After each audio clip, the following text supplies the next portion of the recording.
Welcome to my channel. Subscribe, listen and enjoy my stories every day. It was just another mundane Monday morning. The bills piled up on the kitchen table, begging for attention. My eyes swept over them, the usual parade of mundane obligations: electricity, internet, water. But one envelope stood out. It had my wife's name on it, Isabel Brooks, written in elegant cursive, with no return address. Without thinking twice, I tore it open, assuming it was yet another financial burden. The contents, however, were anything but ordinary. The moment I unfolded the letter, my heart stopped. No, it wasn't a bill. It was a handwritten note, penned in deep black ink, the kind that looked expensive, deliberate. My eyes skimmed the first line, my pulse quickening. "Darling, you are even more incredible at night than you are during the day. Your faithful servant." The paper slipped from my hands as if it had suddenly burned me. I stared down at the innocent-looking page now splayed on the kitchen counter, its words dancing in front of my eyes. I couldn't believe it. Darling? More incredible at night? And who the hell was this faithful servant? I forced myself to pick it up again, to reread those damning lines, my mind screaming at me to make sense of it. Isabel, my wife of 8 years, had been unfaithful. My throat tightened. I wanted to laugh, to dismiss it as some cruel prank, but the words, they were too intimate, too specific. I sat down at the kitchen table, the morning light filtering through the blinds in pale slashes. The world outside felt distant, almost as though I had been transported into another reality. My marriage, our life, had been so solid, or so I thought. Sure, Isabel had been distant lately, but I chalked it up to stress from her job. We all went through phases. Didn't we? I picked up my phone, my thumb hovering over her contact. What could I say? "Hey, I accidentally opened a love letter meant for you, care to explain?" No, I needed more information. I needed proof, not just a vague letter from some faceless coward. I had to know for sure. The day passed in a fog. At work, I could hardly focus. Every glance at the clock made my stomach twist. When I got home that evening, I could barely contain the anxiety thrumming through my veins. Isabel greeted me at the door, her smile as warm as ever. She kissed me on the cheek, and I had to fight the urge to recoil. "Hey, how was your day?" she asked, oblivious, her voice soft. I mumbled something in return, my words hollow. She moved around the house like nothing was wrong, like she wasn't living a lie.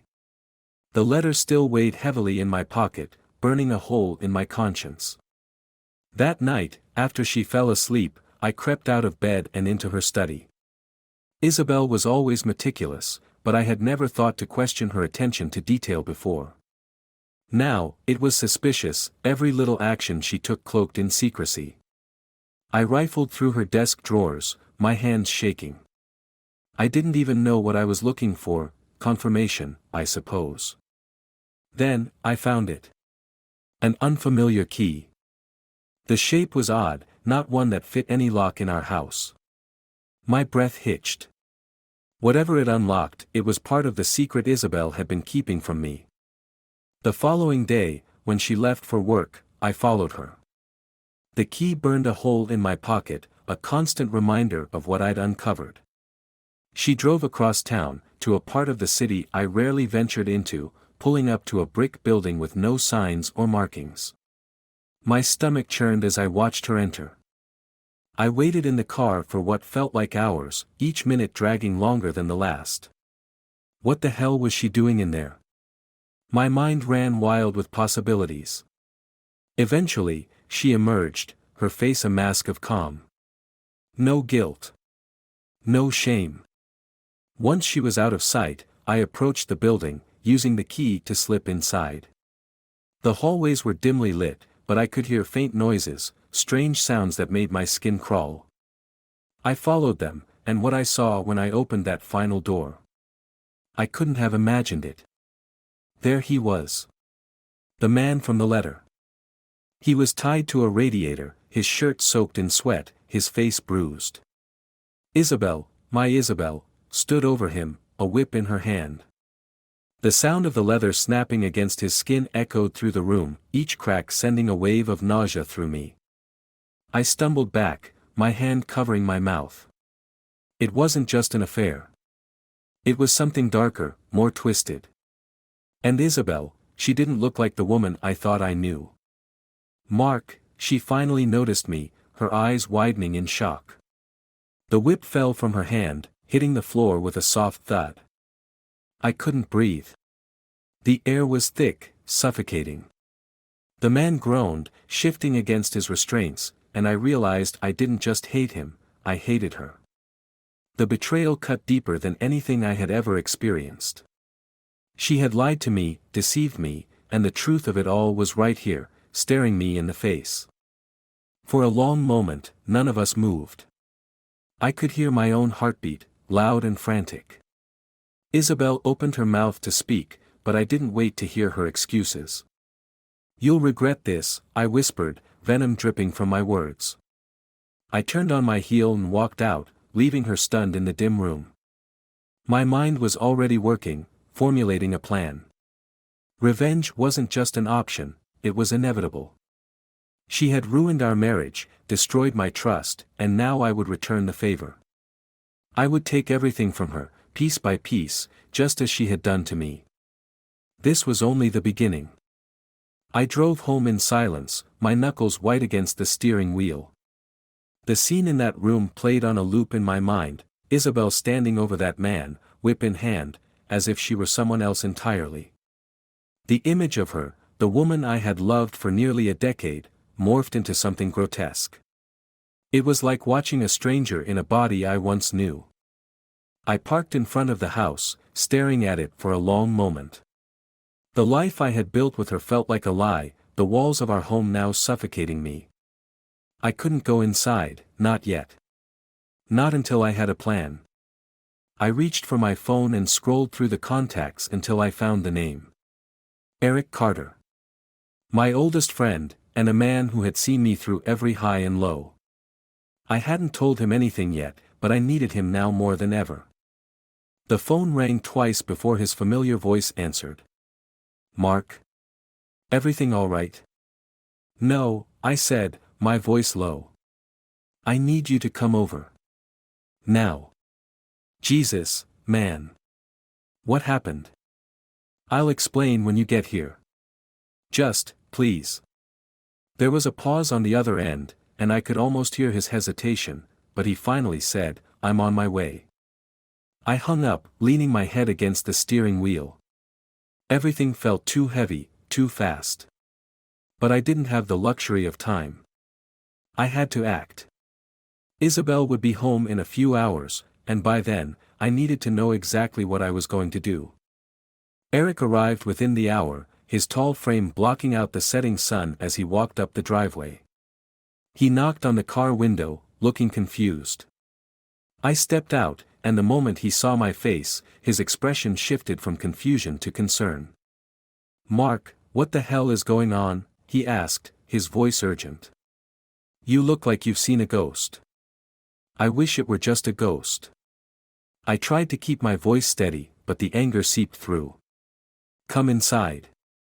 Once we were in the kitchen, I poured myself a glass of water, trying to calm the tremor in my hands. Eric leaned against the counter, arms crossed, waiting for me to speak. "I found a letter," I began, my voice hollow. "From another man. A love letter, Eric. Addressed to Isabel." His eyes widened. "Wait, what? Are you serious?" "Dead serious. And that's not even the worst part." I set the glass down, my grip tightening. "I followed her today. To a place across town. Some weird building. I went inside, and I saw her with him." "With him?" "She had him tied up, Eric. Like some kind of sick game. A whip, bruises, it was like I stepped into a nightmare." He stared at me, speechless for a moment, as if he was trying to process everything I had just told him. Finally, he let out a slow breath. Jesus, Mark. What are you gonna do? I'm going to ruin her, I said, the venom in my voice surprising even me. She thinks she can get away with this, but I'm not going to let her. Eric blinked, taken aback by the intensity of my words. Ruin her? You mean divorce her? No. That's too simple. I walked to the window, looking out at the street, the normalcy of the suburban scene feeling like a cruel joke. I'm going to take everything from her. Her reputation, her career, her friends. Everything she's built will come crashing down. Eric was silent for a moment, watching me. You sure about this, man? Revenge, it's messy. You might end up losing more than you gain. I turned to him, my jaw clenched. She already took everything from me. I'm just leveling the playing field. He sighed, rubbing the back of his neck. All right. What's the plan, then? I need information. Proof of her affair, of what she's been doing behind my back. She's careful, but there's got to be something I can use. Emails, texts, something. Eric nodded slowly. All right. I know a guy, works in IT. He's good at digging up digital dirt, if you need it. Get me in touch with him, I said immediately. I want every detail. I'll make the call. He pulled out his phone, scrolling through his contacts.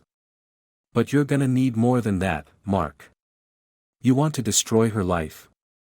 You'll need to hit her where it hurts most. I stared at him, my mind racing.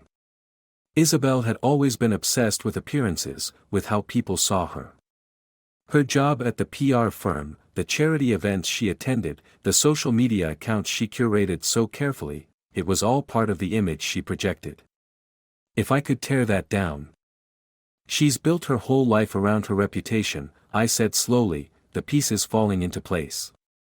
I'll destroy it. Eric looked at me, concern flickering in his eyes. You're really going through with this, aren't you? She doesn't get to walk away from this, I said, my voice hard. Not after what she's done. He hesitated for a moment, then nodded. All right. I'll help. But just, be careful, man. This kind of thing can spiral out of control fast. I didn't respond. In my mind, the decision had already been made. Isabel had shattered the trust between us, and there was no going back from that. If she wanted to play dirty, I would play dirtier. The next few days were a blur of planning.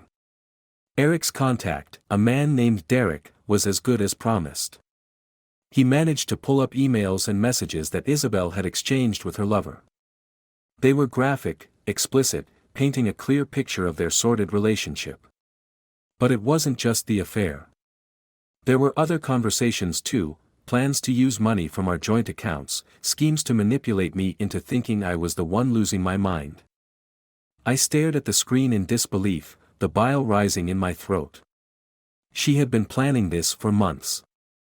The affair, the lies, the manipulation, it was all part of a bigger game. And I had been the fool, oblivious to the web she was spinning around me. With the evidence in hand, I began the next phase of my plan. I started leaking the emails anonymously to her colleagues, her bosses, her friends. It was subtle at first, a few whispers here, a forwarded email there. But soon, the rumors began to spread. Isabel's perfect image started to crack, and I watched with satisfaction as the pieces began to fall apart. The final blow would come soon. And when it did, Isabel wouldn't even see it coming. This was just the beginning. The sun was setting as I sat in my car, watching Isabel's office building. The day had been quiet, too quiet. After leaking those emails to her coworkers, I expected a more immediate reaction. But that's the thing with rumors, they spread slowly at first, bubbling just beneath the surface before erupting like a volcano. It was only a matter of time before the cracks I'd created started widening. I had timed it perfectly. Isabel always worked late on Fridays, trying to impress her boss, Gerald, a man who was notorious for being a workaholic. This time, though, she wasn't just working late. I had already checked, her lover was inside, no doubt waiting for her in some hidden corner of the office. Eric sat in the passenger seat, fiddling with his phone. He hadn't said much since we'd met up earlier. He still thought I was in over my head, but he hadn't backed out either. I could count on him to be there, and for now, that was all I needed. "You sure about this?" he asked, glancing over at me. "I mean, we're talking about blowing up her entire career tonight." "That's the point," I replied coldly. "She deserves it." "Yeah, but, sending in the pictures? You're not worried about how people might react?" I stared straight ahead. "They'll see her for what she really is." Eric sighed, leaning back against the seat. "All right, man. But you're going all in here. No turning back after this." There was no doubt in my mind. I was ready to burn every bridge I'd ever built with her. This wasn't about just revenge anymore. It was about reclaiming control, over my life, over the narrative she had twisted to suit her own desires. She thought she was untouchable, but by tonight, she would realize just how wrong she was. We waited for the lights in her office to flicker off, signaling the end of her workday. It didn't take long before I saw her walking out, heels clicking against the pavement, her body language as confident as ever. My blood boiled at the sight of her, still so smug, so secure in her secrets. She had no idea what was coming. As soon as she was out of sight, I made my move. "Let's go," I said, my voice sharp as I stepped out of the car. Eric followed, though he kept his distance, clearly uneasy about what was about to happen. I didn't care. This was my battle, and nothing was going to stop me from seeing it through. We slipped into the building with ease. Derek had been helpful again, providing me with the key card codes necessary to access the office after hours. Isabel's lover, Paul, as I now knew his name, was still inside, just as I suspected. The office was dark, save for the faint glow of a computer screen coming from Gerald's private office. I motioned for Eric to stay back, and he nodded, leaning against the hallway wall. This part was mine to handle alone. I stepped silently through the office, the familiar surroundings now feeling foreign, as if I were trespassing in someone else's life. When I reached the door to Gerald's office, I didn't hesitate. I flung it open, the door banging loudly against the wall. Paul jumped up from the desk, eyes wide in shock. He was mid-sentence, probably sending some late-night email for Isabel, when I caught him. He was a lanky man in his mid-30s, with an air of self-importance about him that immediately made my skin crawl. His shirt was half-buttoned, his tie hanging loosely around his neck. He was exactly the kind of guy I imagined Isabel would betray me with, slimy, self-assured, and spineless. "What the?" Paul started, stumbling back from the desk as I stormed into the room. "You know exactly who I am," I spat, my voice low but full of venom. His eyes flickered with recognition. "Mark, right? Isabel's husband," I finished for him. "The man she's been lying to while screwing around with you." He swallowed hard, backing up as far as the office wall would allow him. "Listen, man, it's not what you think." "Save it," I cut him off, stepping closer. "I'm not here for an apology. I'm here to make sure you both pay for what you've done." Paul's mouth opened, but no words came out. He was terrified, and rightfully so. The power shift was palpable. I could feel it in the room, like the air had thickened with my rage. I wasn't the clueless husband anymore. I was the one calling the shots now. I took a deep breath, trying to calm the pounding in my chest. There was no turning back. I reached into my pocket and pulled out my phone, opening the file Derek had sent me earlier. The photos were explicit, screenshots of text messages, emails, and even a few compromising pictures of Isabel and Paul in various hotel rooms around the city. I held the phone up, showing Paul the images. His face turned ashen, and his knees buckled slightly. "Where did you get those?" he stammered. "I have my ways," I said. "And I'm going to send them to every single person Isabel works with. Including Gerald." Paul's eyes widened in horror. "You can't do that. You'll ruin her career." "That's the idea," I replied coldly.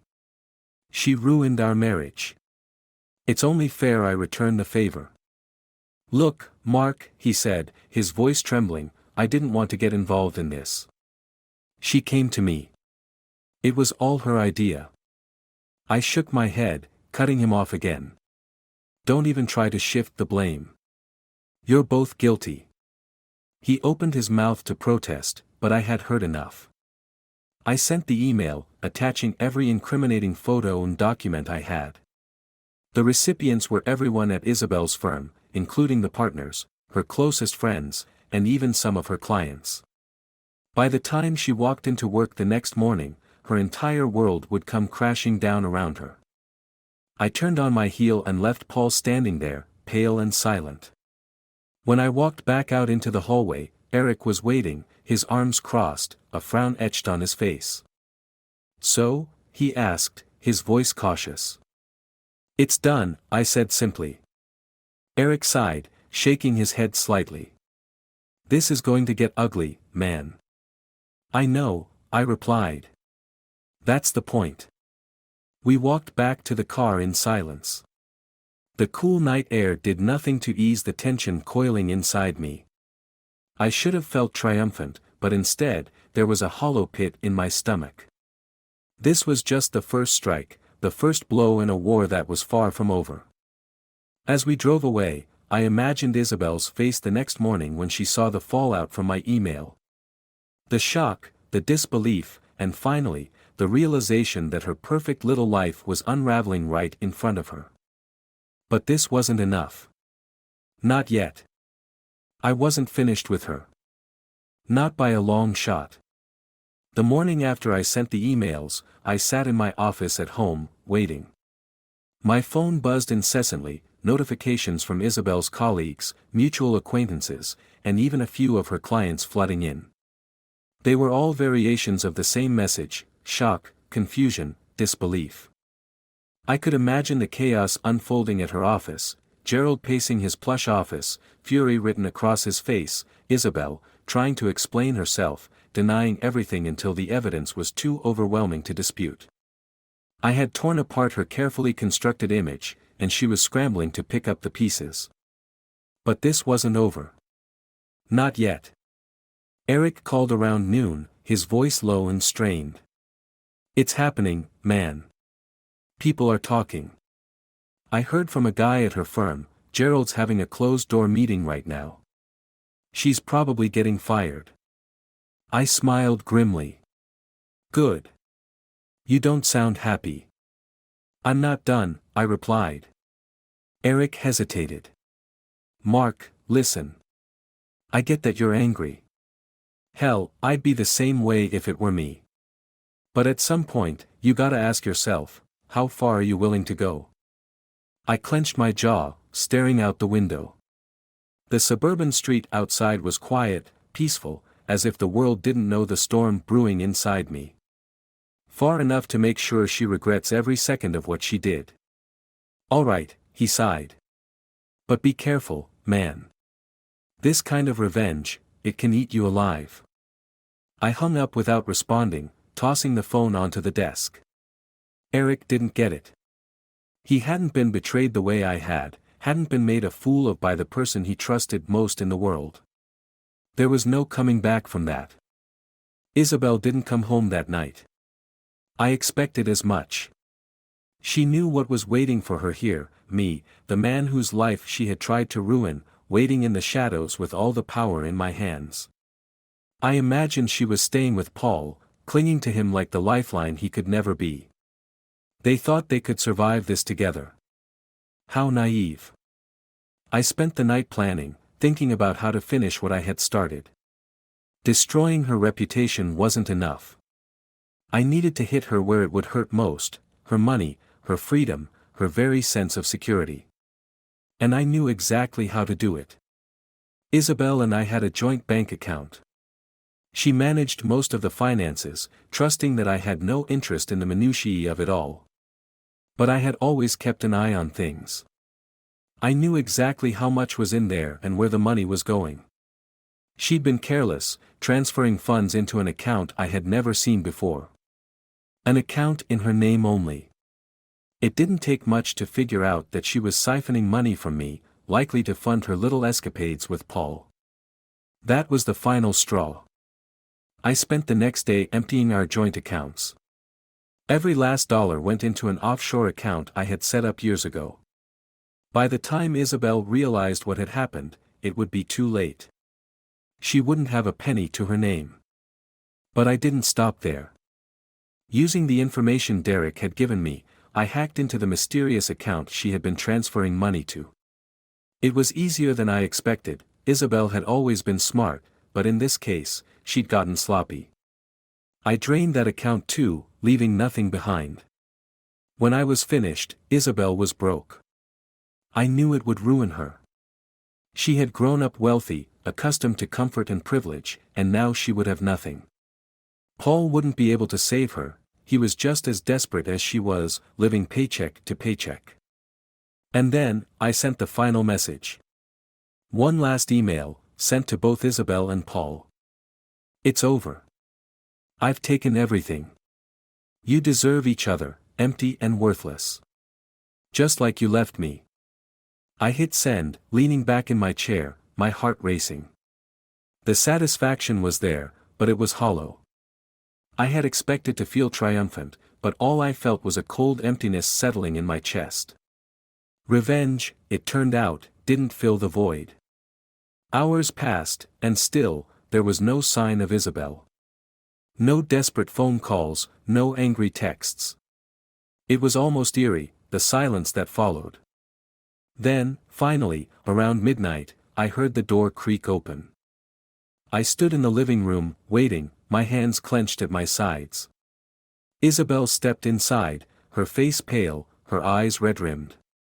She looked smaller than I had ever seen her, diminished somehow, as if all the power she once held had drained away. "Mark," she said softly, her voice breaking. I know what you did." I didn't say a word, watching her closely as she took a hesitant step forward. "I'm sorry," she whispered. "I don't know how else to say it. I've been horrible to you. I betrayed you, and I've destroyed everything. But please, we can fix this. We can start over." I laughed, an ugly, bitter sound. "Start over? After everything you've done? After you tried to ruin me?" "I didn't mean to," she faltered, her voice trembling. "It got out of control. I didn't want this, I swear." "You didn't want this?" I stepped closer, my voice rising. "You cheated on me. You lied to me. You stole from me, Isabel. And now, you have the nerve to ask for a second chance." Tears streamed down her face, but I felt nothing. No pity, no empathy. Just cold, detached anger. "I've taken everything from you," I said, my voice low and controlled. "Your reputation, your money, your lover. You're alone now, Isabel. Completely alone." She collapsed onto the couch, sobbing into her hands. For a brief moment, I wondered if this was enough. If watching her crumble like this was the closure I needed. But then, she looked up at me, something flickering behind the tears. It wasn't sorrow. It was hatred. "You think you've won, Mark," she spat, her voice venomous. "You think this makes you better than me? You're just as twisted. You've been planning this for months, haven't you? Waiting for the perfect moment to destroy me." I didn't answer. I didn't need to. "You'll never be free of me," she whispered. "No matter how much you take, no matter how hard you try to forget, I'll always be there. In your head. In your heart."